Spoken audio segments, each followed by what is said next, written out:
Hello guys. Hi guys. Hi guys. இன்னைக்கு வந்து ஒரு முக்கியமான பேட்டில் தான் சிஎஸ்கே எல்எஸ்ஜி சேப்பாக்கில் நடக்க போகுது.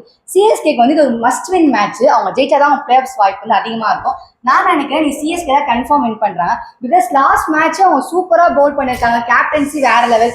அதே மாதிரி சஞ்சு சேட்டாவும் வேற லெவல் ஆடுறாரு. ஒரு மேட்ச் விட்டுனா ஒரு மேட்ச் சஞ்சுன்னு அவங்களுக்குள்ளே டிஃப்ரெண்டா எடுத்து சூப்பரா விளையாடிட்டு இருக்காங்க. ஸோ இன்னைக்கு நம்ம தான். நீங்க என்ன நினைக்கிறீங்க?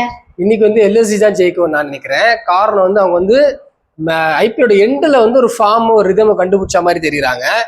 ஆர்சிபியை வந்து வச்சு செஞ்சுதான் அமைச்சிருக்காங்க. மிச்சல் மார்ஷ் வந்து ஃபார்ம்ல இருக்காரு. புராணம் வந்து ஃபார்முக்கு வராரு. ரிஷப் பந்த் மட்டும் தான் அங்கே பேட்டிங்ல பிரச்சனை. பவுலிங்காமே நல்லா தெரியுறாங்க. பிரின்ஸ் ஆகுது பார்த்தீங்கன்னா போன மேட்ச்ல வந்து விராட் கோலியவே ஒரு மிராக்கிள் பால் போட்டு போல்ட் ஆகிற அளவுக்கு இருக்கிறாங்க. ஸோ எப்பவுமே ஐபிஎல் என்று நல்லா ஆடுற டீம் வந்து ஒரு பெரிய பெரிய டீமுக்கு வந்து ஒரு ஸ்பாய்லர் அமையும். அஃப்கோர்ஸ் சிஎஸ்கே இருந்தாச்சும் பெரிய டீமா இல்லைனாலுமே எல்எஸ்சி ஜெயிக்கிறதுக்கான வாய்ப்புகள் ஜாஸ்தி. நீங்க நினைக்கிறீங்க?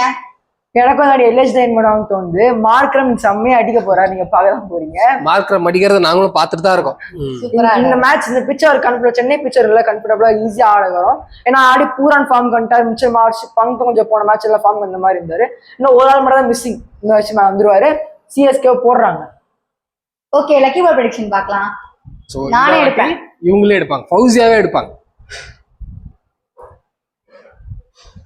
முடிஞ்சது. It's CSK once again. So lucky ball ஆனா ஒன்னா சிஎஸ்கேவே ப்ரெடிக்ட் பண்ணுது. ஸோ இந்த வாட்டி மேட்ச் முடிஞ்சு என்னன்றதை பார்த்துலாம். ஓகே, பாய்.